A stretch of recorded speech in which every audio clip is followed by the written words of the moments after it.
This question about the Wehrmacht and the SS is extremely, extremely important. First of all, you have to understand, I think, that by 1936 already, Heinrich Himmler, the head of the SS, was also the head of all police in Germany.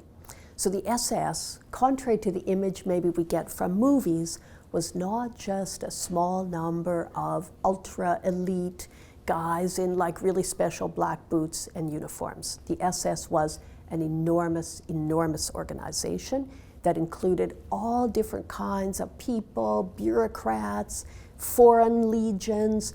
So it's like a spectrum, if you want to put it that way. The Wehrmacht, of course, was also an enormous, enormous organization. The Wehrmacht and the SS worked very closely together on many projects. If you think about the mass killing of Jews in 1941, with the invasion of the Soviet Union, the stage of the Holocaust, sometimes called the Holocaust by bullets, right, with a lot of open-air shootings, enormous massacres. Many of those were carried out by the Einsatzgruppen, mobile killing squads, trained and organized by the SS, but those sites of killing were secured by Wehrmacht units, right? It was often regular soldiers who guarded the perimeters of the killing areas and so on. So they were like mutually dependent. And of course, the Jews who were killed in those attacks only came into the hands of the SS because there was military conquest. So this neat division of the clean Wehrmacht and the dirty SS, I think it was quite convenient after the war, both inside Germany. You know, there's a book written very early on called The SS, Alibi of a Nation. And that was, I think, quite convenient for many Germans to be able to think, yes, terrible things were done, but it was the SS, a small elite unit, and the rest of us were not involved. So it was convenient for the Germans. I think it was also convenient for non-Germans. Every country has a military, and militaries are in the business of violence. So to think about the genocidal involvement of the regular military, that's quite painful for people, no matter who they are. And I think even for the Allies, the Soviet Union and the Western Allies after the war, it was problematic to think about war crimes, genocidal crimes carried out by members of a regular military, like the militaries that they had themselves.